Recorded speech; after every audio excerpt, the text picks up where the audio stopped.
Hi, this is Ray Horner, and time for another edition of Bases and Balls with Guardians broadcaster Jim Rosenhaus, brought to you by our good friends at Nika IBEW.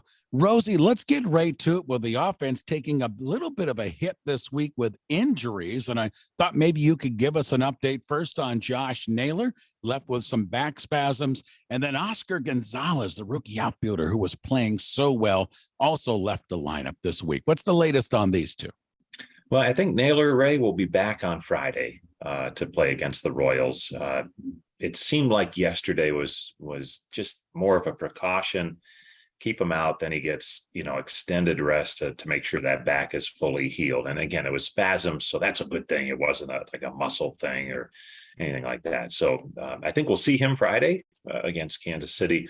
Haven't heard much about Oscar Gonzalez just after the initial diagnosis with that.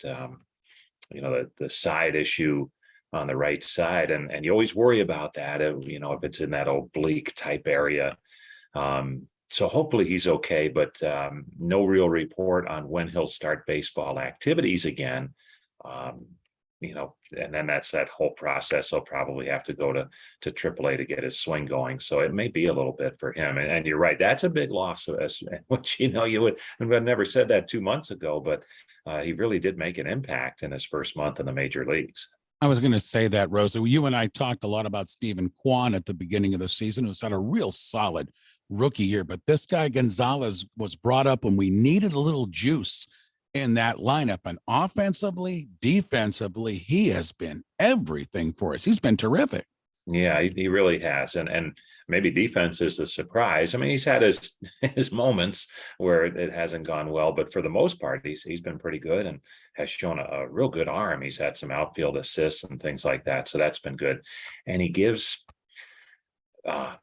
the offense has taken on the character of a good contact offense, which is all well and good, but you still like to have the power threats in there. And that's where a Franmil Reyes and an Oscar Gonzalez can really change things and improve the offense because they do give that power threat.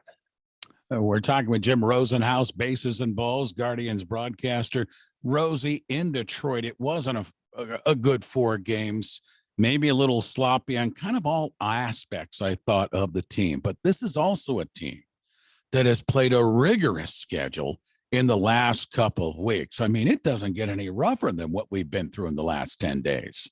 Yeah, and I think for a young team, especially with players who haven't been through this at the major league level, it's a little bit tougher. It was interesting because the Guardians played the Yankees on that last homestand, and they've gone through their stretches in the schedule, but they have those grizzled veterans who've been through that before. They kind of know how to get through the tough times. And obviously they have a lot more depth than the roster that the Guardians have in terms of experienced major leaguers. And I think that shows up at times like this. There's no substitute for experience when the talent might be equal.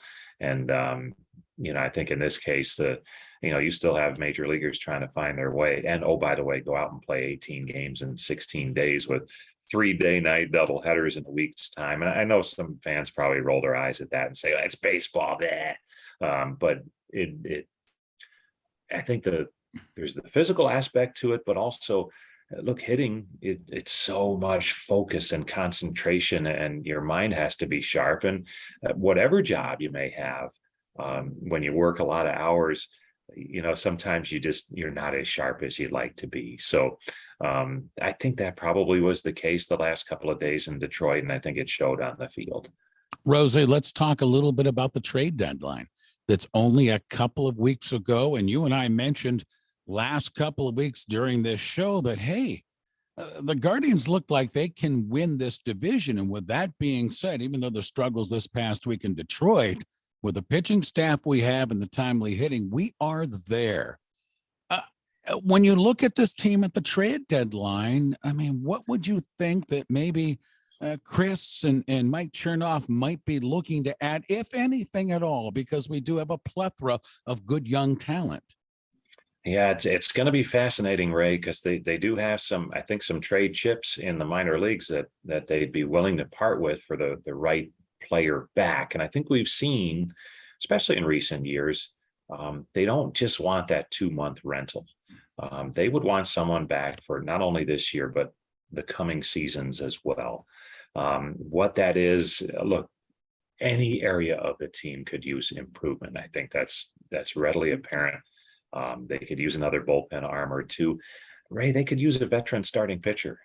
There's really no veterans in that rotation. And I know people will say, well, you got your rotation. It's like a veteran starter could make a difference. I don't think they'll go that way, but it certainly could be out there. And then obviously offensively, they could use some thump.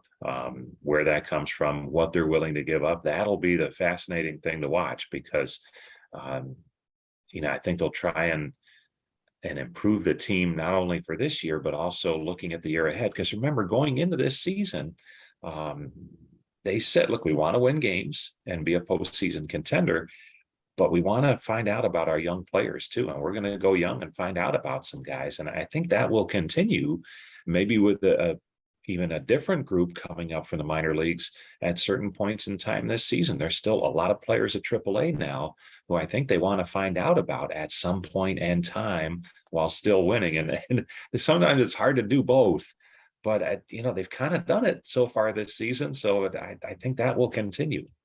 Guardians broadcaster Jim Rosenhaus. It's Bases and Balls, brought to you by Nika IBEW. Rosen, my friend, thank you for the visit. Before I let you go, how about a preview this weekend in Kansas City against the Royals team? Yeah, very similar to the Tigers in that it's a team that's having a bad year record-wise, but a lot of young talent that they're excited to get a look at. And those teams, as we saw early in the week against Detroit, they can be dangerous if you're not at your best. And so we'll see. Hopefully the off day in Kansas City before the series makes a difference. And the Guardians are a lot sharper this weekend, because the Royals, they do present some problems for sure. Rosie, as always, thank you for the time and the visit, my friend. We'll reconnect coming up next week. You got it, Ray. Thanks.